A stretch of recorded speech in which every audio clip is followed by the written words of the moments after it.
Good evening, everyone. Welcome to Pause for the Truth. I am Jocelyn Turner, as you saw from the wonderful, our wonderful intro that was created by our behind the scenes guy uh, called Tyrone.net. I just love it. Just Dr. Kane, I don't know how you're feeling tonight, but every time I see that intro, I'm just like, oh, we're special, aren't we? It sounds good. I just need to get that background that you got put on sooner or later. I think I'll make sure Tyrone do that tomorrow when I see him. Gives you a little tutorial, huh? Yeah. On how to How you do it. doing? I am doing just fantastic. What about you this evening? I day to day, and I'm good.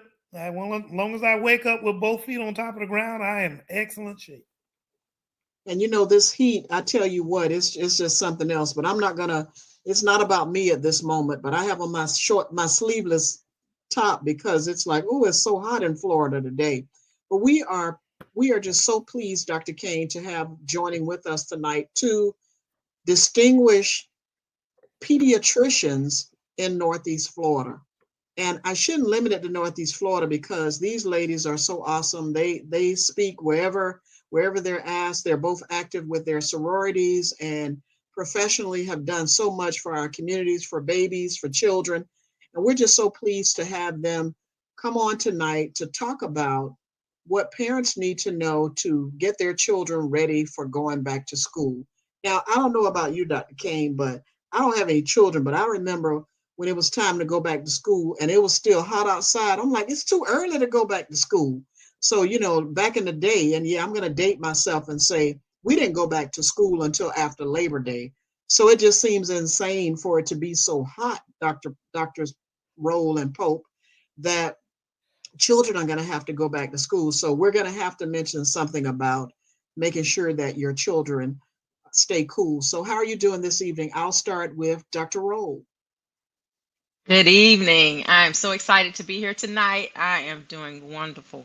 Yeah, it's hot. We all trying to stay cool. But we got to get ready for school. Whether you like it or not, it's that time of year. And so we want parents to be prepared as well as their kids. And so we're excited to be here tonight to talk on this topic. Thank you. While you have the mic, Dr. Rowe, tell our audience a little bit about yourself.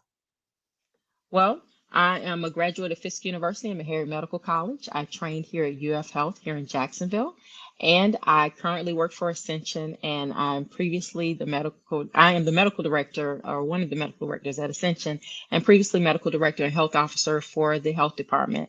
So love the kids, love the community, and again, this is part of what we do is educate. And so excited to have this opportunity tonight. Thank you. And Awesome. also a member of Northeast Florida Medical Society for a number of years. And so thank you again for providing this platform. And Dr. Kane was going to mention that. So thankfully, you beat him to the punch, right? Also joining us tonight is Dr. Akila Pope. Dr. Pope, how are you doing this evening?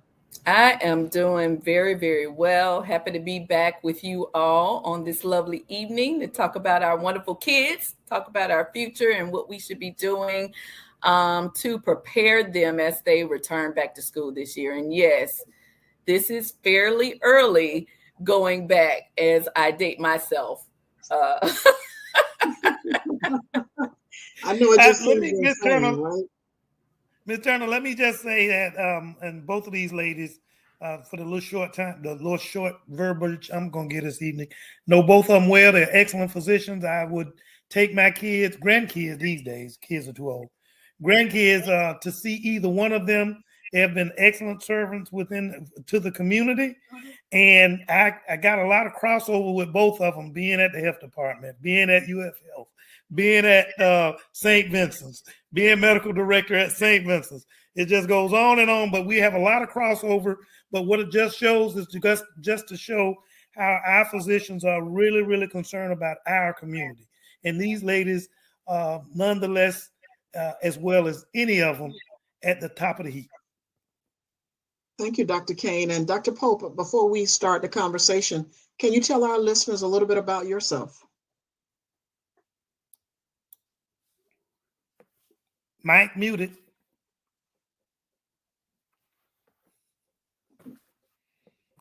Whoops, sorry. I was trying to keep the background out because, of course, I guess they're doing some work in my neighborhood today when we're on the show. But I am originally from Memphis, Tennessee. Went to James H. Quillen College of Medicine in Johnson City, Tennessee, and I trained in pediatrics at the Louisiana State University Health Sciences Center in New Orleans, Louisiana, and then moved to Jacksonville, Florida, where I call myself an implant here. And love you, success, and a health. Fantastic. And we're, again, as Dr. Kane said, we're very pleased to have you both here. So I have to start off with this because for the past year, this is just an area of focus that I have been working on.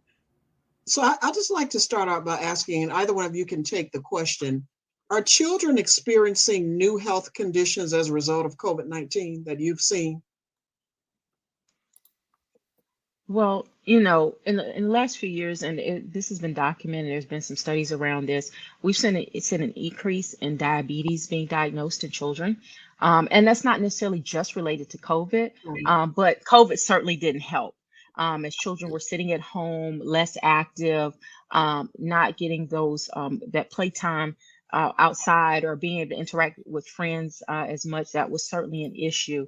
And the other issue we've seen an increase in is depression and behavioral health related concerns. We're seeing a lot more children with mental health and behavioral health concerns, and they're presenting in all kinds of ways. And some of that, has been attributed to COVID, but we were already seeing increases in these areas prior to COVID. And so it's important for people to understand that COVID just added that extra layer, which caused us to be able to recognize these a little bit more in children. And then also parents were spending more time at home with their kids. And so they were starting to see things that they might not have seen before or noticed before, and now it's coming to light.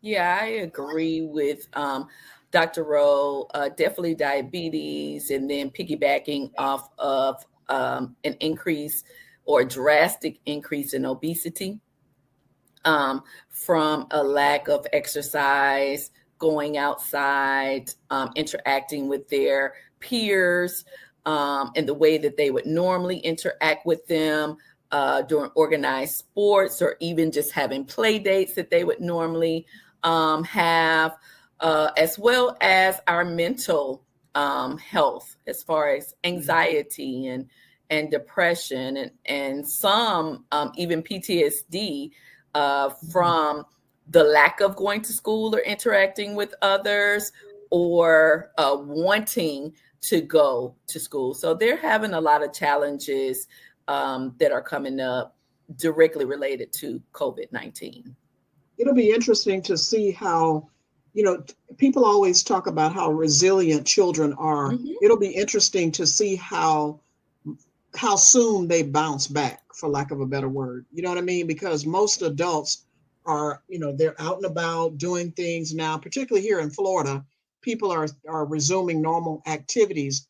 But you're right, it makes you wonder, children in the organized school setting, have they really bounced back? And maybe there's some researcher out there who's doing some study to see what effects that COVID has had, and really how long they anticipate things getting back to some semblance of normalcy or pre-COVID. Dr. Rowe, were you about to say something?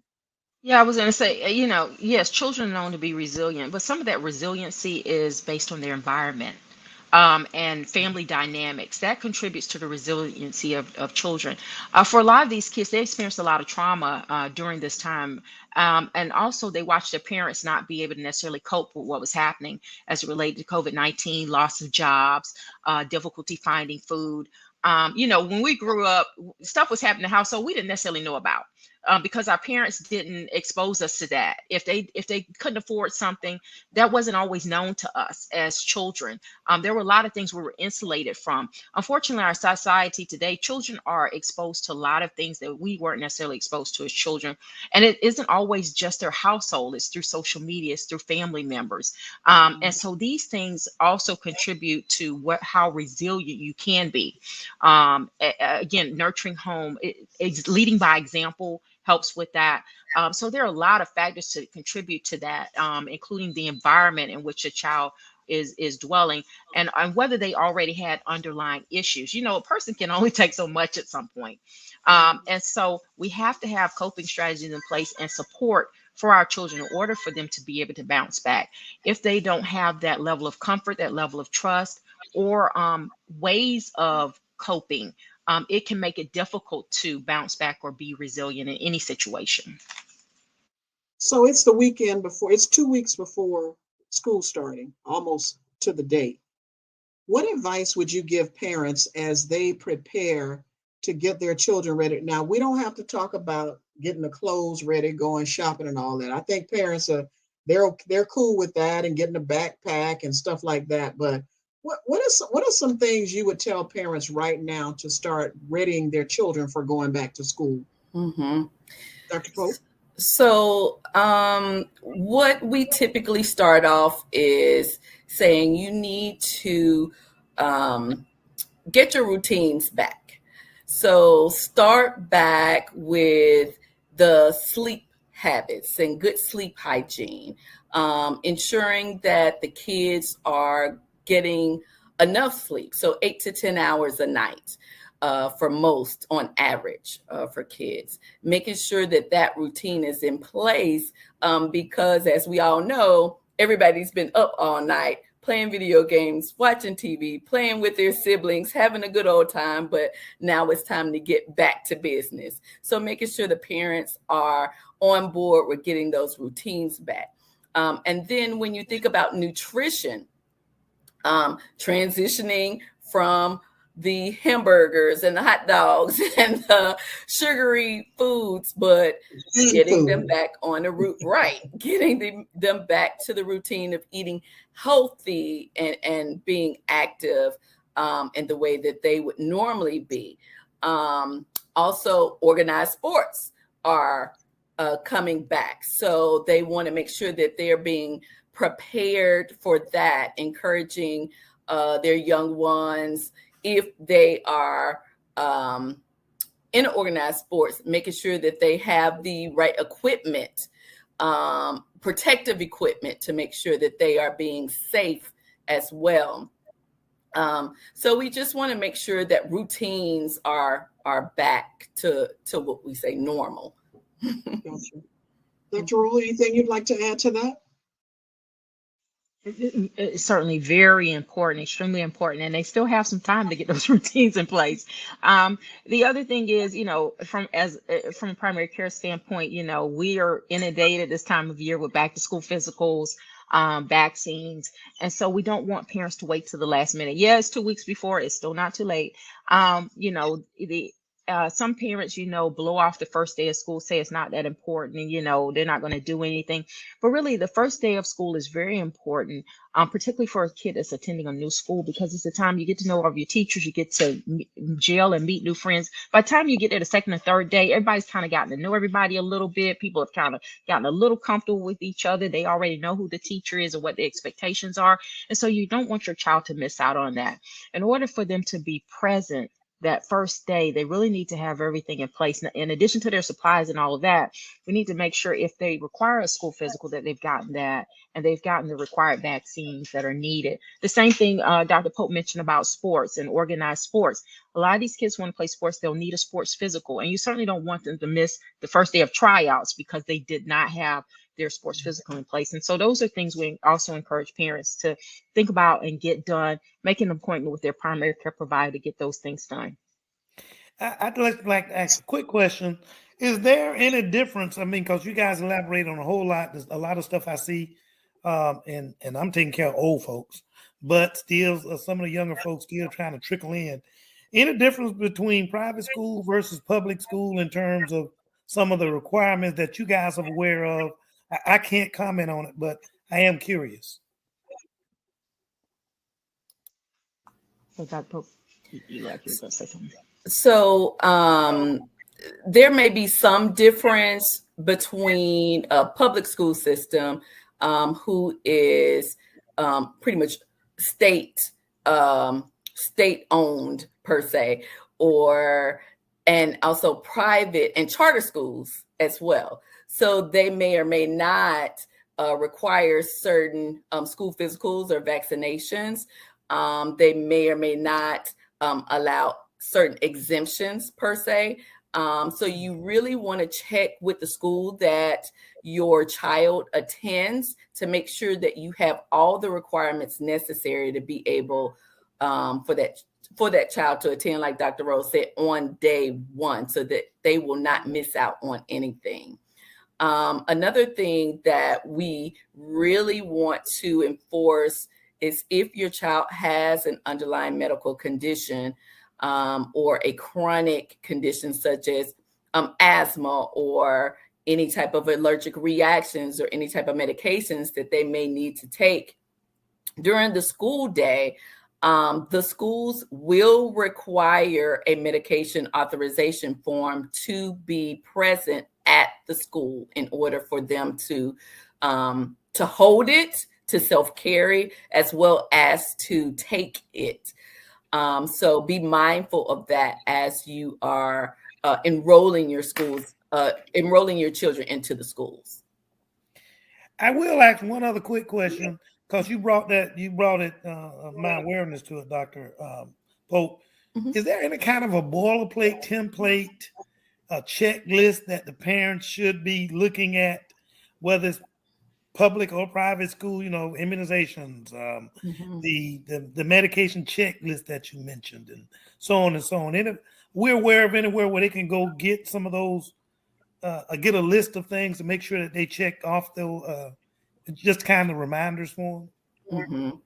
Sometimes the elementary school teachers have checklists for those children, and a lot of times the DCPS or Duval County Public School website will have those checklists along with what the school supplies lists that are needed as well that they put out. So if you check the DCPS website, that checklist may be there as well. And if you're in a different, So if you happen you to be mentioned- listening, and if you happen to be listening, you're in a different county, certainly check your public schools website. For us, it's DCPS. But if you're listening in another county, certainly check your public schools website.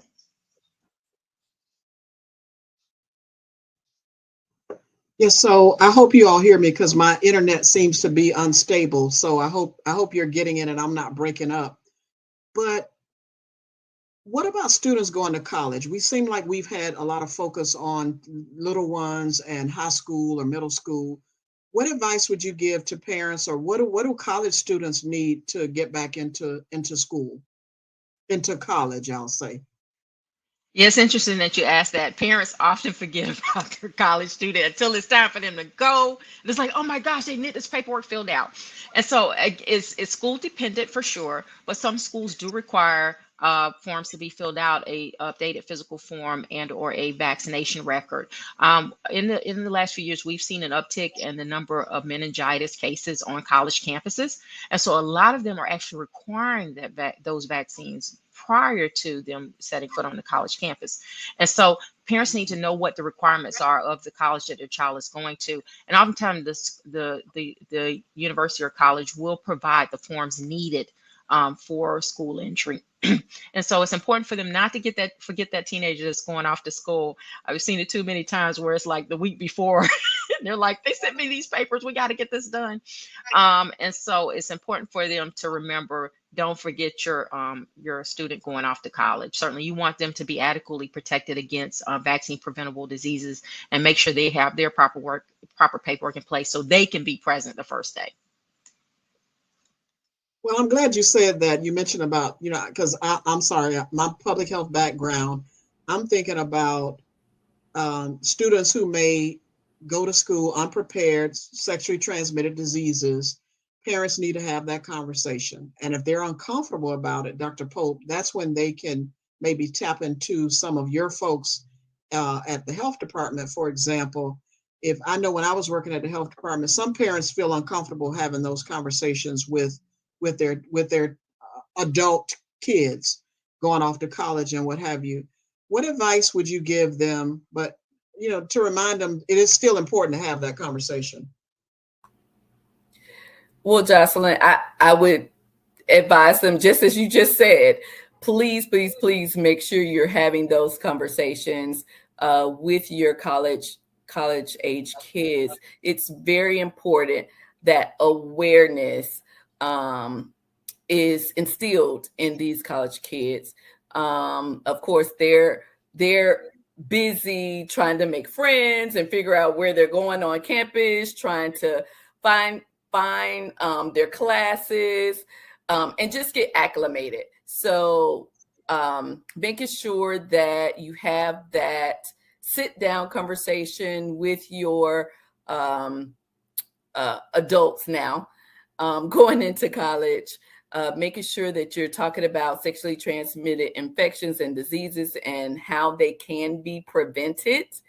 Most importantly, you can, if they don't feel comfortable, which, as you said, a lot do not, you can tap into their primary care clinician, their pediatrician. We typically have these conversations with them when they come into their annual visits, or sometimes what we call their well child checkups. And that's why it's very, very important to make sure that children are coming in every single year, because that's why we call it a preventative visit. We catch things beforehand. We advise of things beforehand. We make sure that they're aware of things before they come into contact or hear about certain things. So we want them to be aware of different type of situations that they may be put in. And hopefully they carry that on into adulthood. Mm-hmm. Yeah, if they don't want to end up being a grandparent sooner than they anticipate. But I think one of the things that triggered a thought in my mind, and I remember that was a big deal because, at what age does a teenager stop coming to see either of you and transition to going to see Dr. Kane? Because I can't imagine an 18-year-old male coming to a pediatrician. You're great, but I just can't imagine it. Well, it depends. And Dr. Roll is laughing because we both know how our patients are. And both, and I don't want to speak for you, but I'm pretty sure I see kids up until 18. But usually if they are a child that I've seen for years and years and years, I will see them up until 21. A lot of my patients get to 18 and they're like, I'm not going anywhere. I don't know who you talking about transitioning me to, but I'm not going. So in order for them to adjust in an appropriate way, I like to keep them until 21 and prepare them better for what's to come in the future when they have to adult and prepare them on what they should be doing. Yeah, go ahead, Dr. Roll. No, I agree with Dr. Pope. We usually kind of have to push them out the door, but yeah, we as pediatricians, we can see them up to 21, but usually at 18, we try to transition them out. It's not always easy because some of them still want to come, even though they're longer than the bed. Longer than the bed. Now that's an interesting way to put it, Dr. Yes, and the extension on the bed. You say the extension? Yes. Dr. Kane, you're muted. Oh, I'm sorry. I had one adult that pediatrician actually had to kick out of his office, and she was 26, sitting up in a chair, for the little kids sitting up in the chair, and and she kept trying. So finally, he sent her my way. I wish he had kept her, but that's a different story. It's a special relationship, because a lot of these kids we've been seeing since they were babies. And it's Yeah. hard because we watch them grow and they're used to us, and they know our little personalities, we know theirs. And so it can be very difficult, but at some point they do have to transition to adult care. So we usually try to encourage them around 18 to start making that change, certainly. Yeah. So tonight we're having a conversation about how to prepare for parents, back to school tips for parents. Parents, if you're listening to us or watching, make sure you dial in. We have these wonderful experts ready to answer questions. You can dial in at 1-888-669-1280. And if you're watching, you see it on the screen. Again, it's 888-669-1280. Although Dr. Kane and I love asking the questions, we want to hear from you. So, if you're watching on Facebook, post a question for us, and we will certainly get your questions answered of our guests. Dr. Pope, were you about to say something? Well, yes, I was just going to say you'll be surprised at what our youth and young adults actually divulge to us and how comfortable they are with speaking to us because of the relationships that we have with them. So as Dr. Rose said, it is a special relationship. It is kind of hard to even let them go and fly as an adult as they well. Really trust you guys. Yeah. Mm-hmm. Do you find that more so with female patients versus male, or both? It's equal. No, it's both. Really? It's both. It's both. Both. Yeah. That's wonderful. I'm Yeah. glad I didn't ask that question. And we know how to have those hard conversations with the parents that maybe they needed to have and couldn't. And so we're, as pediatricians, we're not just the doc. We're also sometimes the social worker, the preacher, the pastor, whoever we need to be. And Dr. King probably experienced that in his own practice. He probably experienced that with his adult patients. You're sometimes even the family member, because they trust you like they trust family. And so you feel different roles in different patients' lives. And so as they age, it's a little bit hard because they remember when and you remember when. Well, you treat them like you would your family member. Yes. My patients trust me just like yours trust you. It's because whatever you do for them, you do the same thing for your family member, given the exact same circumstances. Exactly. And that's so important because, one of the things about transitioning from childhood to adulthood too, healthcare is a very scary world to some extent. It's not always easy to navigate. There are a lot of moving parts. And if you're going off to college and you don't have mom and dad there, it's like, well, how do I access services? What do I do? And folks aren't always friendly or forthcoming with information. And so it can be very difficult to navigate for an adult. So just imagine for a young person who's going into the adult world. And so, being the pediatrician, we've helped them navigate all of that all those years. And now they kind of have to do it for themselves. And so that can be difficult for some. Yeah. So how many times they call you guys back from Tallahassee or Miami and they want that advice, and especially before COVID hit and Zoom became so popular. But now that Zoom is here, it's a lot easier, but boy, was it really difficult. How do you handle that these days? Well, what I was going to say, before they go to college or when they come to you to get that last physical or their college physical and vaccinations, that's the time to help them navigate. So if they need to find a primary care physician, if there's somebody who's healthy and that they just need to be seen in the next year, that's fine. But it's always good to make sure to inform that emergencies do happen. So this is where you can go if you need assistance. I always tell my parents to make sure that they find, the closest hospital, the closest urgent care center. If they have chronic illnesses, go ahead and talk to their specialist and have them to recommend a specialist that's in that city where the child is going for for college so that they have that access directly. You really hit on something that, as a member of the Northeast Florida Medical Society, that I have a lot of times that physicians call me and ask me, do I know a person in this city or that city? And a lot of times I may call one of you guys and say, hey, I don't know anybody. Or I may put it out. And these days it's getting a lot easier to be able to do that. But put it out there. Do anybody know anybody in this city that can carry on with this kind of relationship? So I'm glad you mentioned that.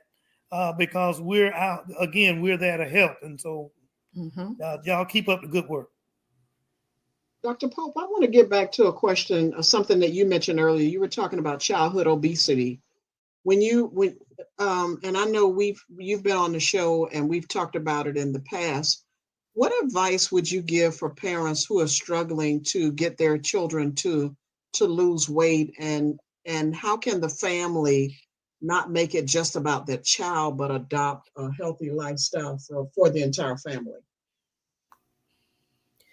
So first of all, I would tell them to and encourage them to take their time and take it one step at a time. One thing I encourage my parents and my patients and tell them is that this is a family issue. This is not just the child's issue, because the child has to depend on the parents in order to be fed, in order to purchase the food that is going in everybody's mouths. More than likely, the parents are doing the cooking or the purchasing of the food at fast food restaurants or any type of restaurant that they go to, or sending food to childcare centers or to grandma's house. So I tell them to take it one step at a time.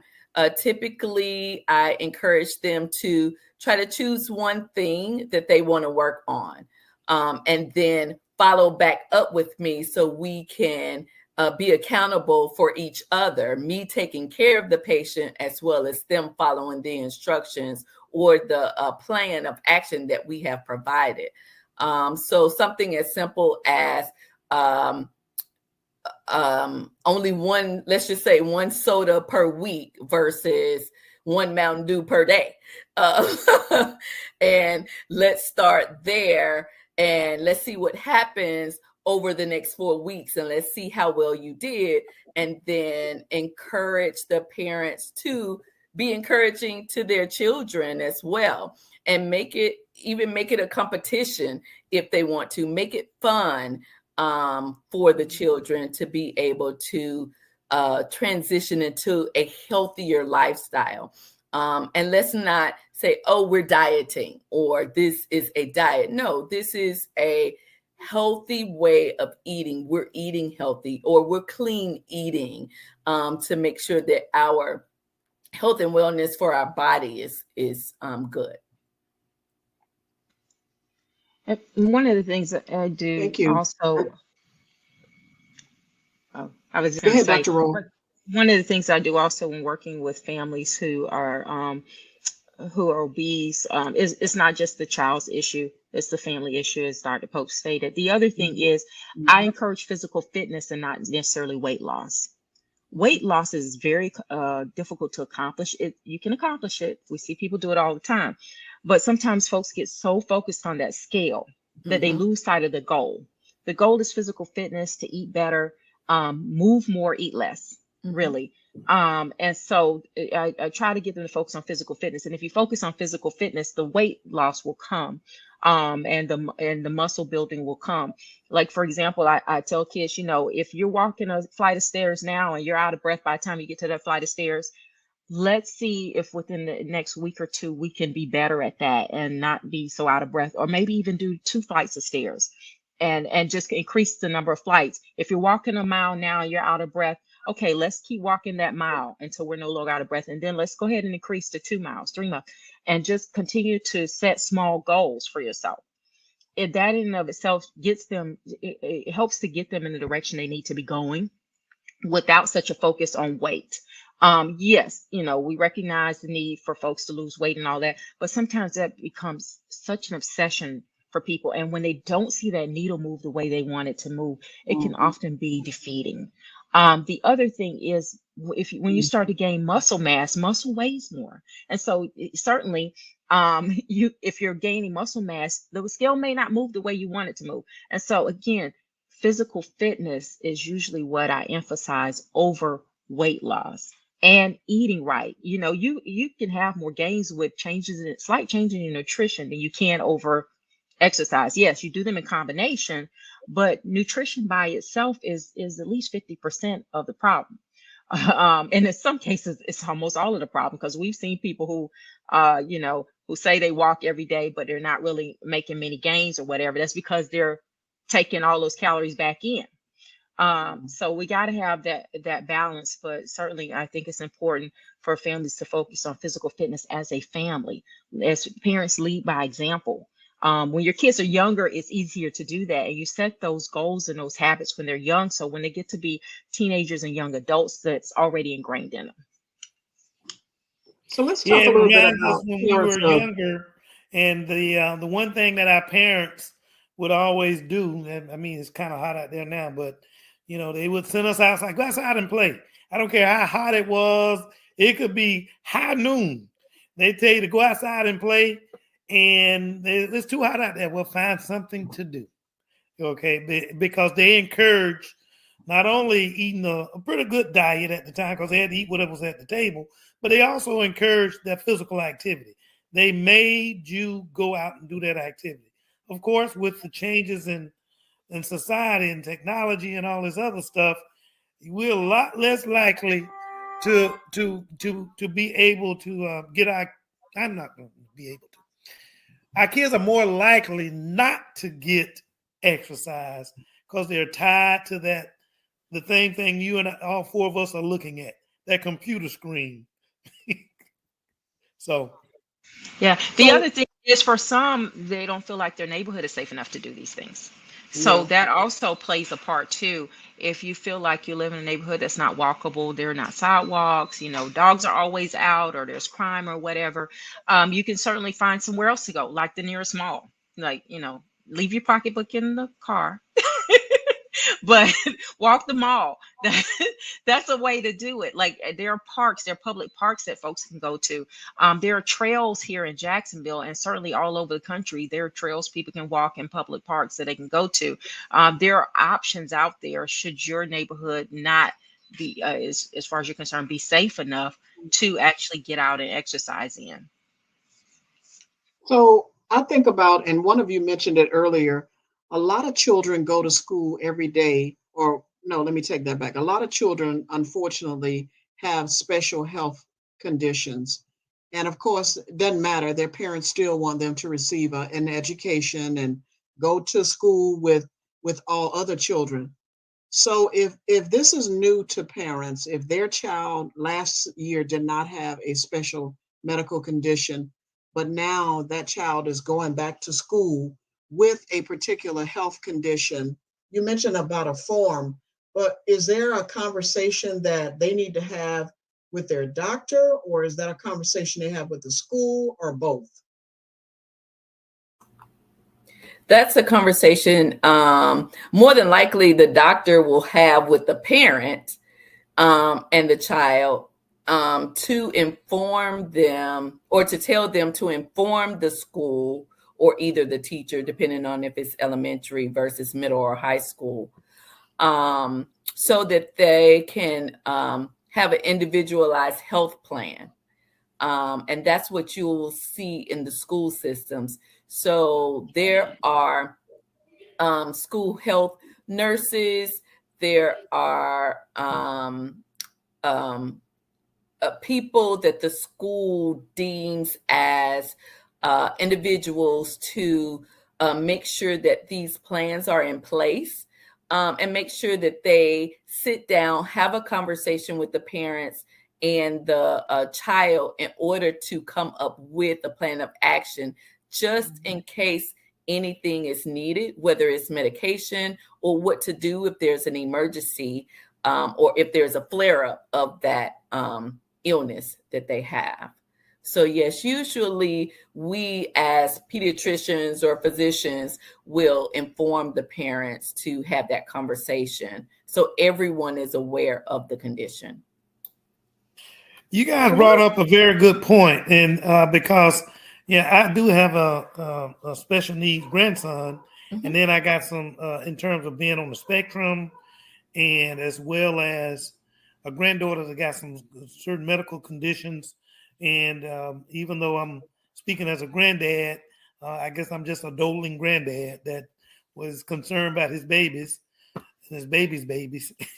Anyway, long story short, that's one of the difficulties I see parents have navigating as far as trying to be sure that they can get to school and to accommodate the special needs for their kids.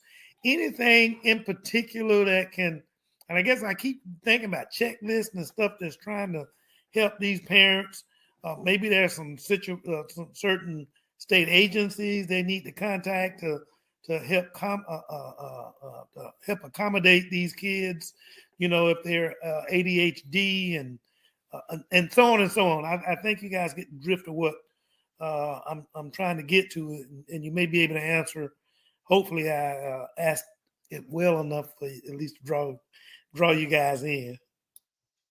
So the parent can certainly start the conversation with the primary care provider. In some cases, the child may need an individualized educational plan or a 504 plan if they have learning difficulties. And the physician can engage them in that conversation, but also having that conversation with the school, understanding the limitations here. I always encourage parents to be an advocate for your child. You have to stay engaged. You have to stay involved. There are limited resources, and everybody always talk about being short staffed, underpaid, all that kind of stuff. It goes beyond that. The resources are limited, and we have so many kids who need services. And so I say to the parents, engage, activate, ask questions. And sometimes parents don't know the questions to ask. And so that's where a conversation with your primary care provider can be helpful.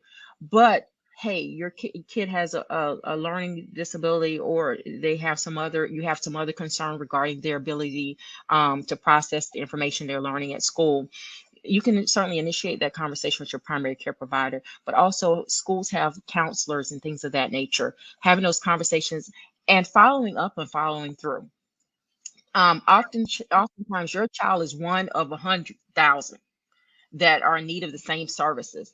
And really the squeaky wheel gets the oil. That parent who's there, who's engaged, who returns the forms on time, who calls, who follows up, that is the one that tends to get the services that are needed. You have full service schools here in Jacksonville and throughout the state that provide wraparound services for children. Sometimes parents don't know what's available to them. But sometimes by going to the school, you're one of those parents they know that your child needs additional assistance, and you're engaged and you're involved. You ask questions, you're appropriate. You're not going there yelling and screaming, saying my kid needs X. You're going in as a concerned parent. A lot of times the schools can help you navigate that system. Here in Duval and really across Florida, they have implemented a lot of mental health services. They have mental health counselors in every school, and they have tried to do a great job of servicing all the children. However, understand, in any system as large as some of our county school systems are, if you don't feel like you're getting what you need, you got to speak up. You got to have the conversations. And I tell parents, don't wait till your child is a grade level behind before you start asking those questions. And again, your primary care provider, pediatrician, can provide some guidance with those things. I had a long conversation with a parent this week. They were new to the city. And I just gave them a list of things. These are the things you need to ask. These are some of the things you need to do. Understand that your child is your responsibility at the end of the day. The school system is there to assist, but again, you have to be engaged. Dr. Rowe, one of the things I for sure heard from you was early engagement, not last minute engagement. Yes. And the squeak, like you say, the squeaky wheel gets the grease. And if you do early engagement, you stay engaged, your child is more likely to get the things that they need than the one who wait to the last minute and no more resources are available. So early engagement from day one. Talk to your primary care physician, one of you smart guys and people like yourselves. talk to them, and find out how to move forward. I'm sorry, Dr. Pope. Did you have anything to add to that? Before Dr. Pope makes a comment, one thing Dr. Rose said, the early bird, whatever that saying goes, squeaky wheel, whatever it is, this is your opportunity, parents. If you're watching, if you're listening, dial in, ask your questions now. 888-669-1280. The early bird gets the 888-669-1280. squeaky wheel. How often do you get an opportunity to ask pediatrician questions that sometimes you may have forgotten to ask your own child's doctor the last time you were in? One thing Dr. Roll mentioned is a new parent. If you're new to the city, there may be things, or you're just a new parent, period, and have a child entering school for the first time, making sure you understand the things that you know from this perspective.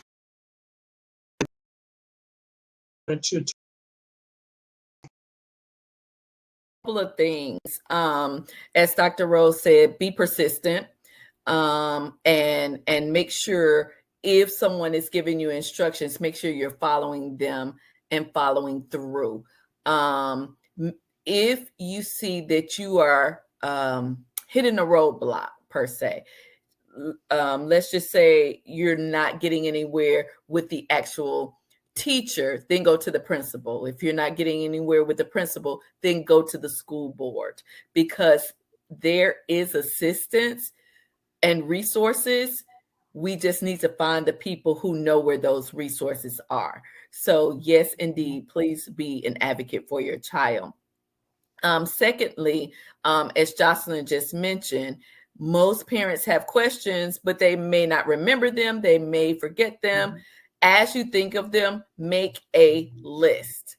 I have teenagers now that come in, and they come in with a sheet of paper. Oh, Dr. Pope, here's my list of stuff that I need to go through with you. So parents can do the same thing, because you think about stuff as they come up during your daily activities. So go ahead and write those down. So when you get to your primary care clinician, you can ask them those questions that you have written down, and we're able to, even if we don't know the answers, we can even go to our resources to find out and return a phone call or do a referral to an outside agency that can assist you in what you may or may not need. So we've been talking for the past 50 minutes, really wanting to explore a lot of things that parents need to consider as they prepare their children to go back to school. What are the things that we have not? I know we've been tossing out questions to you, to both of you, but what are some other things that you can think of in terms of some advice that we should really talk about to get those children ready to start back for what I call a successful school year for each individual child? So a couple of things that I always talk to my parents about for younger children, that 4, 5, 6-year-old who's going into kindergarten or first grade.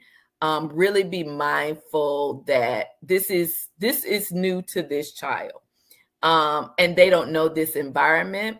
So they are going to be adjusting. So number one, stranger danger. I still use that, stranger danger. So making sure that they are informing their kids, talking to their kids, telling them who they can and cannot talk to. And making sure that they have somebody, whether it's the teacher, the principal, or point out somebody who the child feels comfortable with, and know that the parent is comfortable with the child going to and telling them, hey, this is something that's going wrong, or this is how I feel, or I need some assistance, or I need to ask a question. Point that person out to the child so that they're not having to second guess or look around or figure out anything. And then secondly, good touch and bad touch. We still talk about that. So there are predators in in the world, as we all know. We want our young children to be aware of what's going on and aware of the privacy of their own body and who should be touching them and how. So making sure they're aware of that. Wow. Just you brought up some things I just hadn't thought about. Go ahead, Dr. Roll. Extremely important, extremely important. Also, teaching their phone number and their address. We live in a digital world. A lot of these kids don't know their phone numbers. What happens if they, first of all, don't have a cell phone, or if they lose it, or they're somewhere and they need to get in touch with you? If you haven't taught them your phone number and address, they won't have a way of contacting you as a parent. And so I think that's important, even in the digital world. There's some basics, like they need to know their parents' number and maybe a close friend or family member that they can contact. They also need to know their address. We have a lot of kids that don't know that information because everything is so digital and we have our contacts in our hands. But there, anything could happen. They could leave that phone on the playground and never see it Yeah. again. So we want to make sure they have that information handy. And that kind of goes along with the stranger danger type thing. If they can get to, we don't have pay phones on the street anymore, but if a kid runs away from somebody they deem to be dangerous and they get to a store and they ask to use the phone, well, how do they get you? So I usually recommend that as well. And I'm glad you guys brought that up because that was one of the things we made sure our kids knew: your address, telephone number, name of your mom and dad. That was one thing that was required, and it's so basic that we may tend to overlook it. And then in addition, and then this brought this up because you guys went down that road. This whole gun violence as well, particularly when it comes to school shootings and stuff like that. Anybody, and I mean, we can do a whole separate show on that type of stuff if need be. But anything for a quick look at advising parents who are fearful these days of the whole thing that they see on the news media regarding school shootings, blah, blah, blah, blah. That type of stuff. Anything you guys want to discuss on that or talk about? Well, go ahead, Dr. Pope. I would advise the parent to have a conversation with the teacher, the principal, or the school system about their policies and procedures, whether it's fire drills, active shooter procedures. Make sure that they are aware, and if they can get it in writing, then that is good too, because they can practice those procedures and protocols at home with the child so that they are aware of what to do if they are in that type of situation. Dr. Rowe? And unfortunately, we're seeing more and more of this. But I encourage parents not to be fearful of sending your child to school. As much as we see on TV, these things are still, when you look at how many people live in this country and how many cities we have, and how many schools we have, it is still kind of wide, far and few between to some extent. When they happen, they're really horrible. They impact us, yes. But please don't let that impact your child's ability to get an education. And as Dr. Pope said, I agree, certainly making sure you understand the plan at the school and having a family plan should something happen. Where are we going to meet? What's the expectation? What you should be doing? It's easy if it's not just school, it's just about anywhere we go nowadays that we're somewhat at risk. And so the question becomes, if you're in an environment, you're at a party or in a school event or something, how do we handle those situations if we're there together as a family? And so having those conversations, much like you have a fire plan at home, how to escape your home in case of a fire, you kind of need to prepare your family for case scenarios, however they happen, and how you should carry yourself. I know we're getting close to the end of the hour, but I have to at least bring this up, Ms. Turner. The at-home schooling. Anything you guys want to discuss regarding that? Have a It's direction you want to go with. it's really an individual choice. Some parents are really good at it and do a great job. Some parents are not so good at it. Know your limitations. And again, evaluate why you decided to homeschool. Is it because you feel like they weren't getting an adequate education where they were? Or is there something else that's driving that? But make sure if you're going to homeschool, you stay on top of your child and those assignments. Unfortunately, sometimes what we see is the parent has left the kid to their own devices, particularly if they're doing virtual school. And they find out mid-semester or end of semester that the kid is failing. And it's a little bit late to try and correct that. So if you're going to homeschool, particularly if they're doing virtual school, stay engaged, stay involved, check in. A lot of the teachers, particularly on virtual school, will have a regular phone call with the parents. And they'll have check-in with the parents, or they'll send emails. They'll ask you how you wish to be communicated with. And they will usually stay in contact with you, but you gotta be engaged. You can't be an absentee parent when you're homeschooling your child. Dr. Pope, anything to add? Well, what I would say is, as she said, as far as the parents, some are good and some may not be as good. Well, the same goes for the child. Some flourish with virtual and at-home schooling, but others don't, and they need to interact with other children, and that's the way that they learn best. But there may be children who get distracted or have poor attention, and that virtual at-home schooling is better for them, and they flourish in that environment. But as Dr. Rose said, making sure that the parent is doing like a weekly or bi-weekly check-in so that they don't find out, a month and a half down the line that these 50 assignments weren't done when they should be done. But they do have progressive assignments, so they can check in and see where the child is and how far they've gone. They can also make schedules for the child and goals for the child, making sure that they finish a certain amount of work by the end of the week or either by the end of the day, depending on how strict they want to be, so that they're finished with that curriculum by the end of that semester. Now, I know Ms. Turner, the host that she is going to look at making sure that we looking at our time, but I cannot bypass these two subject matters. It may be brief, and we're still going to go ahead and look at doing additional shows. COVID and monkeypox. Anything. We knew that was coming, right? Absolutely. So COVID is still out there.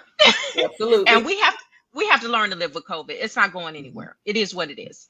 And it's really, at this point, it's parental choice whether a child wears a mask or not. Just understanding the younger your kid is, the less likely they're going to be to wear that mask if nobody else is wearing it. Of course, we encourage vaccination. And again, that's a very personal choice. But vaccines are available for kids 6 months and up. So it is one way to protect. Certainly, masks are another way to protect. And reality is there's still a whole host of other diseases that are still out there. I mean, kids were getting sick with all kinds of stuff even before COVID. Mm-hmm. And so let's be real here. When school starts, we can expect that, kids are being exposed to germs that they hadn't been exposed to in months. And so now all of a sudden they got the sniffles. Mm-hmm. While everything is not COVID, we still need to keep that in the back of our minds. With monkeypox, they've had one case in a child at this point. It is, expected at this point to increase in terms of numbers. Just, if you have any concerns, make sure you follow up with your primary care provider. Don't send your kid to school sick. I'm going to say that, and I'm going to say it again. Mm-hmm. Do not send your child to school sick, even if it's just something as simple as a runny nose or cough, because that by itself could be COVID. And meanwhile, they've spread it to everyone. And don't give them Tylenol or Motrin and send them out the door either. So just, we know parents do that. But make sure that you do your diligence to help protect your household as well as others. Just to add on to that, mitigating measures and universal precautions. Hand washing, wash your hands. Sanitize everything, spray. As she said, you can make your own choice on if you want to wear a mask or not, to protect others first and then to protect yourselves, and making sure you're using tissue instead of wiping Not your so. wiping your nose with your hands, and then of course coughing in your elbow, the appropriate ways to cough and sneeze, and making sure that hygiene is in place. But mitigating measures are always very helpful: social distancing, hygiene, hand washing, and sanitizing. Not Well, even an Dr. Kane Uber already driver will gave. let you in their car if you have sick symptoms. So don't send your kids to school if you can't put them in an Uber. Right. And thank you to Dr. Barbell Johnson for saying family plans are important. And I like that one of the doctors said that really having a plan if something happens. And Dr. Kane, you even reminded, I remember jokingly somebody said they asked a little child, what's their mom name? And they said mommy. Mm-hmm. That's all they knew. They didn't know their mother's name. So teaching those things that you think are not important or that you assume that your children know, but teaching your children those basic things. So we are at the end of the hour. We've had a great discussion on back to school tips for parents. I know it was a lot to take in. The information or the rebroadcast of the podcast is going to be available within the hour after we finish the show. So make sure that you share the content or share this particular podcast for your friends and family who may not have seen it. And also look on our website for previous shows that we've talked about. But we always like to give our guests the opportunity to share their final thoughts. I started with Dr. Roll, so I'm going to start with Dr. Pope this time. Dr. Pope, what are your final thoughts to parents as they prepare their children for going back to school? My final thoughts: just be encouraging and be supportive. Be your child's advocate, as Dr. Rose said earlier. Make sure they're prepared early. Make sure you have everything that's necessary so that they can go to school on day one, and just be a source of support for your child. Thank you. Dr. Roll? School should be exciting. We've gotten caught up in worrying about a whole lot of other things, but really think back to your childhood and how exciting the first day of school was. Fresh pressed clothes, new gear. Make it exciting. Cheer your child on. Make it the best experience it can be, because you never get another first day of school for that school year. So make it the best you can be, and have a family plan, and just make sure you make time for you and your family. Thank you. Thank you, Dr. Roll. Thank you, Dr. Pope. Dr. Kane, what are your final thoughts? Yeah, obviously, I've very much enjoyed these ladies. I've learned quite a bit, even as a physician, as a grandfather, as a old parent, but as a grandfather, as a physician, as an educator to some degree. These ladies have really taught me a lot. I can't wait to get them back and let them, I'm going to do them a favor and let them pick and choose what they want to come back and talk about at this point on the next show. And I've really enjoyed it. I've learned a lot. I can only imagine what our audience have learned, and I thought I knew a little bit. Well, thank you, Dr. Kane. And you're right. I believe that the doctors share some good advice for parents as they prepare their children to go back to school. As Dr. Rose says, make going back to school fun. Get your children excited. Although there are so many things to worry about, like Dr. Kane brought up monkeypox and COVID, and unfortunately with school shootings, we still want to focus on the positive aspects of learning and really get your children, not just get the shoe shiny and the clothes crisply pressed, but also getting them back to a schedule, as Dr. Pope said, a routine, putting them to bed at an earlier hour. They had the summer to kind of goof off, go beyond the normal hour. Make sure that you have people in place if your child needs to be picked up early from school. If you don't have the type of job to get off and run and get them if you need to, have folks in place and on file at the school. I was surprised one day when one of my friends called me and asked me if I would go and pick her child up from school. And I told her, I said, are you going to call them and let them know? She said, oh, you're already on the list. I'm like, what? Who knew? Right. And so I was already on the list as a authorized person to pick up her son. He's an adult now. He probably laugh about that, but I think that is something important that we don't think about. I appreciate you both and all that you're doing for our children here in Northeast Florida. Keep up the good work. Thank you for joining us tonight. To all of our listeners, again, the show will be available within an hour. Give our behind the scenes guru, Tyrone Jackson, the opportunity to do his thing with the technology aspect. The show will be available. Please take a look at it, share it with folks, because we do want to make sure that our children are prepared to go back to school. And stay tuned next week for Pause for the Truth as we, and Tyrone put up his information, called Tyrone.net, pardon me, for all of your technological needs. But stay tuned next week as we continue the discussion or another discussion on how to help folks really stay tuned with what's going on. And because right here is what we say at Pause for the Truth, we'd like to tell you what's really going on and why. Good evening, everyone.